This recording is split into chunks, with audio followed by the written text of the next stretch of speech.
9 tankettes just won a 2-day GT. And the scary part is, it wasn't just a gimmick. This list was always going to win.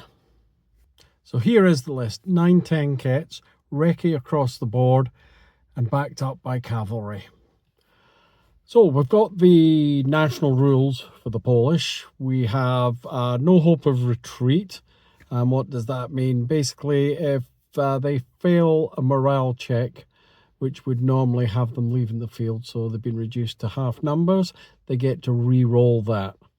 They also have battlefield knowledge, comes sort of in 2 parts. One is that all infantry units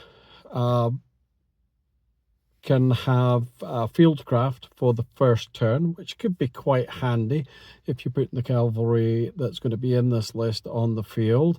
Also means that if you set up on the table before turn 1, they can all start an ambush. Again, could be quite handy, situational. And when attempting the outflanking maneuver, they don't take the -1 that a lot of the other countries do. So, starting off, what's he got? We'll go with the compulsory infantry sections, and there's 2 cavalry sections in this list of 6 soldiers on horseback, and they have the lances rule. This means that when they're attacking, instead of rolling 1 dice, they get 2 dice, and because they're cavalry, of course, they're going to be re-rolling any misses because they'd have tough fighters. And they also have the escape special rule because they're cavalry as well, which effectively makes them a Recce unit. Interesting. Now, because he has those 2 units of horse, he's also made his company commander, who is regular, with another 2 soldiers helping him out there. He's made them cavalry as well, and why wouldn't you?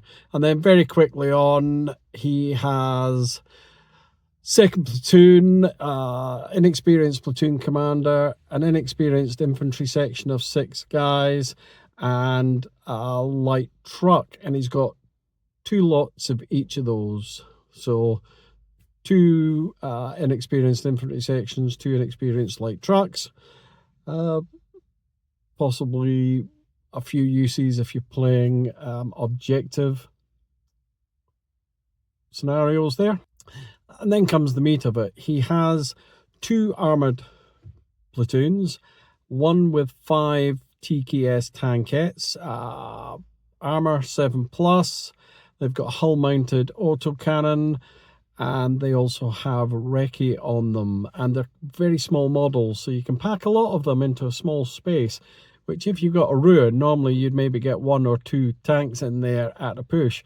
You can get maybe 3 or 4 of these things into that same piece of scenery. It takes a bit of skill to work this list because you could be falling over it yourself. But once you know how it works, a good player with this list, very strong, as it won the GT. So he's got a platoon of 5 of those tankettes. Well, he's got another platoon of 4 of those tankettes. And the list comes to 18 dice, 1250 points. And this is where most people get it consistently wrong. This works because of 3 things. And these 3 things consistently win games, and most people ignore all 3. So first of all, we've got activation control. We've got 18 dice and a 1250 point list. So this is really the foundation of the list. And you've got more units, so you're going to be able to control the tempo of the game to a certain degree. Your opponent is going to be forced to react to you, and this dictates when the fighting is going to happen. So this list, you doesn't just play the game, it kind of controls what's going to happen. So the second great thing about this is Recce, or the escape moves. So it's really forcing inefficiency in your opponent to a great degree. So the opponent's going to waste shots by targeting a unit that's just going to move out the way, and it's going to waste his shot and his turn. So therefore, as I've just said, the opponent is going to be wasting shots, which makes him very inefficient, potentially, with so much Recce in your army. And it's going to create some hesitation for him. He's not going to know really what target to take, if they're all going to move out of the way. Is he going to try it? Will they stay? It's playing with him a little bit, but you know, we're going to unsettle him a bit. And it's also going to break his target priority. You know, that unit he was really wanting to go for, you know, perhaps one of the Recce tanks or the cavalry. If he prioritizes them, are they just going to move out of the way?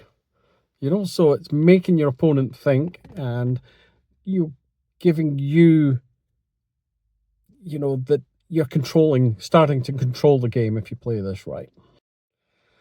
So if you remember one thing from this video, remember this about Recce: you're not just potentially missing a unit that has Recce, you're wasting your shot. So it's not just a miss, it's a waste of a shot. Now thirdly, this is quite a fast army. There's a lot of transport. They can move a bit faster than infantry. The infantry are in transport, and you've got your cavalry. So this means that you can have some board control, and you can choose which engagements you're going to take on or stay away from them. It means you can play your mission objectives a bit more easily. There's, you know, different scenarios. You want to make sure you keep your mind on how to win the game, not just killing units. And this helps you with that a little bit. And it means you can avoid the bad fights, the ones that you really don't want to get involved in much of the time. It decides where the game is going to be played and where it isn't. And then thirdly, you've got target saturation.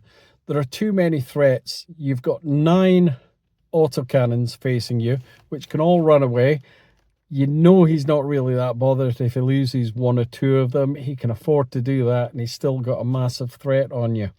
So it's difficult to make good decisions. In fact, you could argue there's no good decisions. And everything you shoot at feels wrong to shoot at. You don't know if you're trying to take out the right unit. There is no correct answer, and that's kind of why it wins.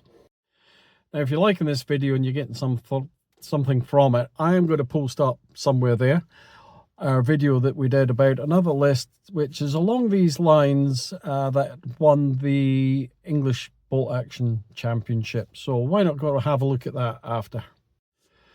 So if you want the game plan sheet that I've got, just put game plan sheet down below and I'll send you a copy of this. And this is the exact 1-page sheet that I use before tournament games, especially against lists like this one. Print it out, fill it in before your next game, and you will instantly play with a plan instead of just reacting and guessing. And why not like and subscribe down below while you're at it to be instantly updated so you know exactly when we've got new Bolt Action content coming out and our regular weekly upload.